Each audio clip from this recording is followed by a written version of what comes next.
The sheriff, the judge, and the secret that shattered a town the day everything changed. Like, share, and subscribe, because what you're about to hear will make you question everything you know about loyalty, justice, and truth. September 19th began like any other quiet morning in Letcher County, Kentucky, a rural place wrapped in fog, where everyone knows everyone, and gossip travels faster than the wind through the hollows. But by sundown, the entire town would be divided, between those who believed a sheriff had gone mad, and those who swore he had a reason. That morning, Sheriff Mickey Stein, a respected lawman with decades of service, sat alone in his truck outside the courthouse. Locals remember seeing him parked there for a long time, his hands gripping the steering wheel, eyes vacant, as if fighting a storm inside his head. He had lunch scheduled with an old friend, Judge Kevin Mullins, the man who had once been his mentor, ally, and Sunday fishing partner. No one expected that by afternoon, the judge would be dead, shot inside his own chambers. When investigators later pieced together the timeline, it seemed almost surreal. The two men were seen laughing at a diner around noon, sharing coffee like they had 100 times before. But something in Mickey's demeanor shifted after that meeting. According to witnesses, his voice trembled, his words didn't make sense. He muttered about his wife and daughter being taken, as though someone, or something, was after them. At 1:43 p.m., court security cameras captured Sheriff Stein entering the judge's private office. He wasn't in uniform, just jeans and a flannel shirt. No one knows what was said behind that closed door. No raised voices. No struggle. Then, a single, muffled gunshot echoed down the hallway. Judge Mullins was found slumped behind his desk. His gavel had rolled to the floor. The sheriff stood frozen, gun in hand, tears streaking his face as he whispered something that still chills investigators. "They've got my family, they've got Laya." Police rushed in moments later. What followed was both tragic and haunting. Bodycam footage, never publicly released, shows Stein shaking uncontrollably, begging to see his daughter. "Let me see Laya. Let me see her in person," he kept repeating. Even as he was handcuffed, his eyes darted to the walls, convinced he was being watched. "Mickey, it's over," one officer said gently. "No," he whispered back. "It's just starting." Within hours, the courthouse lawn was crawling with reporters. The story spread across the state like wildfire: a sheriff shoots a judge, motive unknown. And in a small White House at the edge of town, 18-year-old Laya Stein, Mickey's only daughter, sat alone on her bed, scrolling through a flood of messages, each more cruel than the last. They were blaming her. Rumors spread fast, whispers that there had been something between the judge and the sheriff's daughter.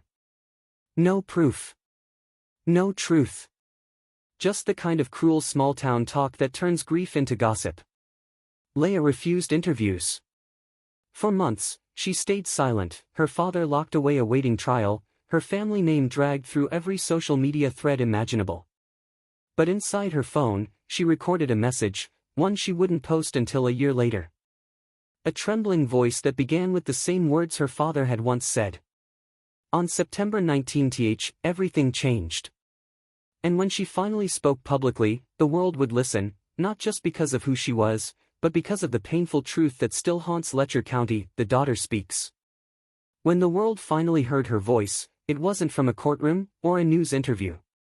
It came from a dimly lit TikTok video, recorded in Laya Stein's bedroom, walls covered in faded photographs, fairy lights reflecting in her tear-glazed eyes. "My name is Laya Stein," she said softly. "I'm 18 years old, and my life changed forever last year."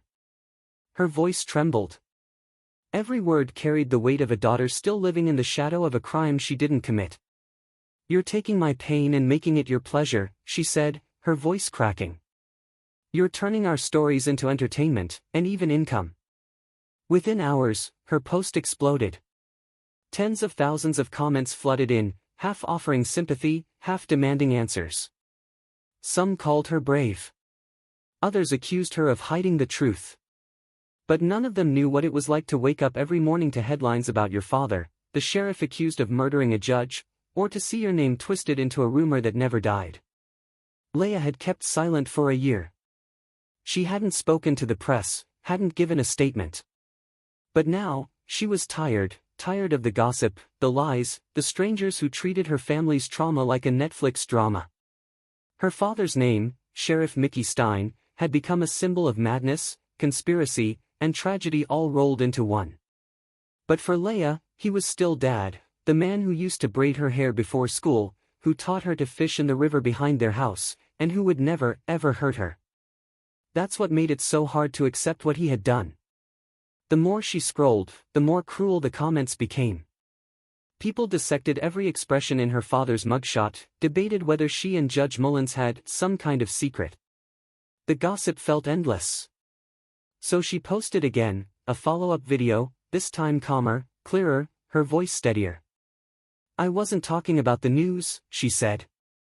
"I was talking about the lies people made up about me.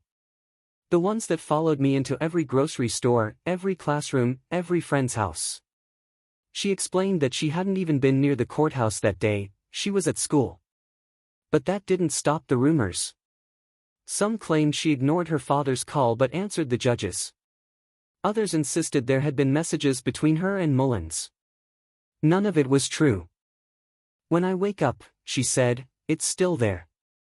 When I go to bed, it's still there. It never goes away." Those words hit people differently. For the first time, viewers saw the human side, a young woman caught between love for her father and horror at what he'd done. And yet, there was something else behind her eyes, something that felt unfinished. Because what Laya didn't say, not yet, was that her family wasn't just dealing with grief. They were uncovering something darker. Behind courthouse walls, whispers had begun to surface, about Judge Mullins, about corruption, about a deputy's secret acts that had already led to criminal charges. And in those files, those whispers, was a name that kept appearing, the very same name Mickey Stein had shouted before pulling the trigger. "They've got Laya." That phrase echoed through every theory, every headline, every police report. Some said it was the rambling of a paranoid man.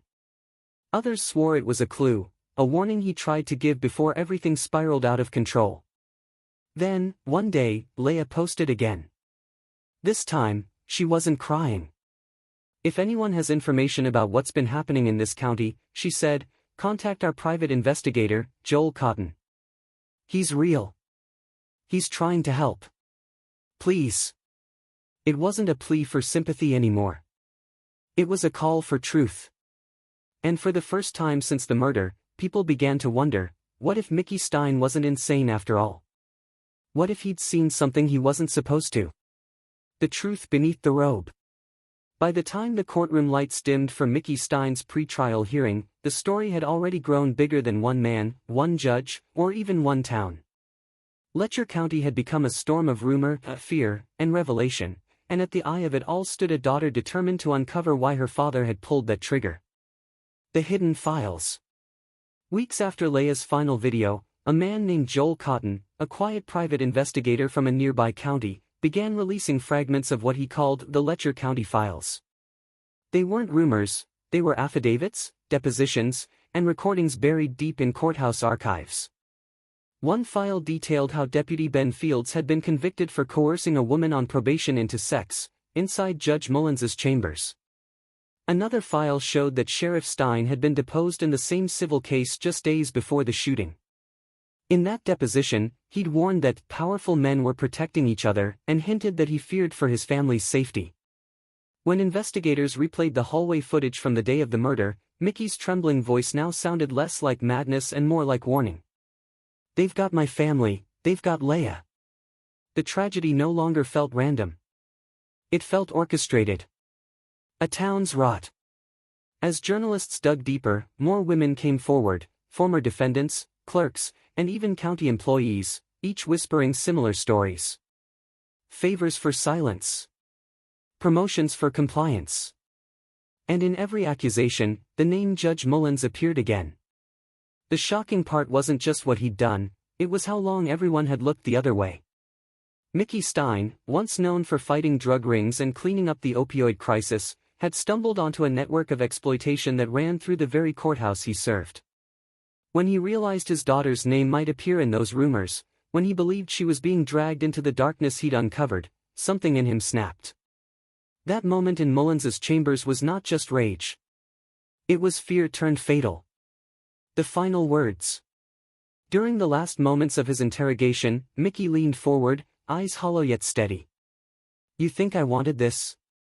I tried to protect them, but the truth in this county kills people." Those were the final words before he stopped speaking entirely. His attorney called it a psychological break. But for Laya, it was something else, a message. Months later, she appeared once more online, her tone calm, almost resolute. "I can't defend what my father did," she said. "But I understand why he broke." She thanked the strangers who believed her, and warned that some people were still trying to silence those investigating what really happened behind those courthouse doors. Her father remained behind bars, awaiting trial. The request for a change of venue was still pending, and the case had become a symbol of power versus truth. Epilogue: The weight of silence. Outside Letcher County Courthouse, locals still gather at the steps where it all began. Some lay flowers for the judge. Others whisper prayers for the sheriff. But everyone agrees on one thing: the town will never be the same. For Laya, justice isn't about verdicts anymore. It's about truth, unedited, unfiltered, and unafraid. And somewhere inside that truth lies a single haunting question that will echo through Kentucky's hills for years to come. Was Mickey Stein a murderer, or the only man brave enough to pull the trigger on corruption itself?